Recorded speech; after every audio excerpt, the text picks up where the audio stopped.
नमस्कार, आप देख रहे हैं सिटी पोस्ट और मैं हूं अभिषेक मिश्रा। क्या बिहार के पूर्व मुख्यमंत्री और केंद्रीय मंत्री जीतन राम मांझी की पार्टी हिंदुस्तानी आवाम मोर्चा दो गुटों में बटी है? वैसे कायदे से ये पार्टी अब उनके बेटे संतोष सुमन की है, क्योंकि पार्टी के राष्ट्रीय अध्यक्ष बिहार सरकार में मंत्री और जीतन राम मांझी के बेटे संतोष सुमन ही हैं। जीतन राम मांझी मार्गदर्शक की भूमिका में हैं, संरक्षक हैं, केंद्र सरकार में मंत्री जरूर हैं हिंदुस्तानी आवाम मोर्चा के कोटे से। यह सवाल बहुत वाजिब है और यह सवाल मुंहबाए खड़ा है। बिहार के राजनीतिक गलियारों में इस बात की चर्चा खूब हो रही है कि क्या जीतन राम मांझी की पार्टी दो गुटों में बट गई है और क्या संतोष सुमन के रास्ते अलग हैं, जीतन राम मांझी के रास्ते अलग हैं। और यह सवाल क्यों महत्वपूर्ण है और यह सवाल क्यों पनपा है, इसकी वजह यह है कि जीतन राम मांझी के जो तेवर हैं, जो अंदाज और मिजाज हैं, वो संतोष सुमन के अंदाज मिजाज तेवर से बिल्कुल अलग हैं। जीतन राम मांझी का स्टैंड कुछ और है और संतोष सुमन का स्टैंड कुछ और है। कल जीतन राम मांझी ने मुंगेर में यहां तक कह दिया कि वो मंत्रिमंडल छोड़ देंगे।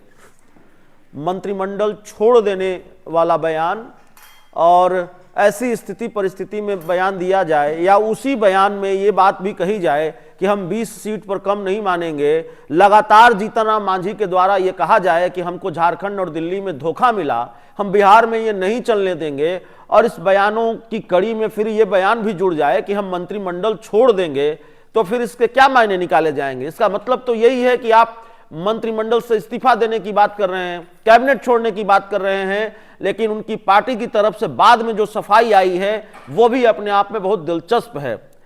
पार्टी के राष्ट्रीय प्रवक्ता श्याम सुंदर शरण, उन्होंने कहा कि मंत्रिमंडल छोड़ देने से मतलब जीतन राम मांझी का मंत्रिमंडल से इस्तीफा देना नहीं है, बल्कि जीतन राम मांझी को प्रधानमंत्री नरेंद्र मोदी कैबिनेट के वो मंत्री हैं और मंत्रिमंडल की बैठक में, कैबिनेट की बैठक में उनको शामिल होना था।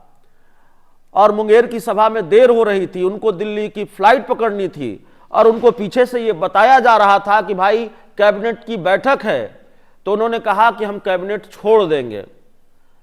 ये सफाई आई है जीतन राम मांझी की पार्टी की तरफ से।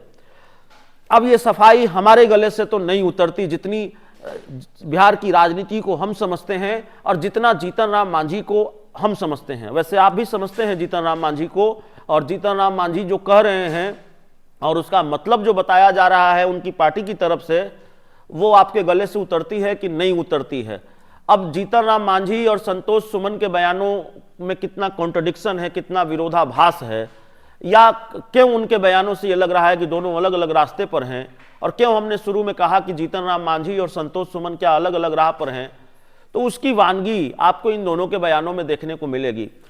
कल जीतन राम मांझी ने मुंगेर में कहा, उससे पहले भी जीतन राम मांझी ने कहा कि 20 सीट उनको चाहिए और उनको झारखंड में और दिल्ली में उनकी औकात नहीं समझी गई। लोगों को लगा, बीजेपी की तरफ इशारा था, उनको लगा कि हमारी औकात नहीं है, तो दिल्ली में सीटें नहीं मिली, झारखंड में सीटें नहीं मिली, तो बिहार में हम ये धोखा नहीं सहेंगे, हमारे साथ धोखा हुआ और बिहार में हम अपनी औकात दिखाएंगे एनडीए को।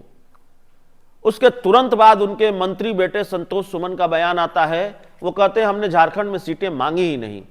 तो पिता कह रहे हैं कि झारखंड में धोखा हुआ, हमको सीट नहीं मिली, बेटे कह रहे हैं कि हमने सीट मांगी ही नहीं। तो इसीलिए ये सवाल है कि क्या दोनों के रास्ते अलग हैं? पिता बीजेपी को तेवर दिखा रहे हैं और पुत्र बीजेपी के सामने सरेंडर नजर आ रहे हैं। इस पूरी रिपोर्ट में इतना ही। बहुत बहुत धन्यवाद।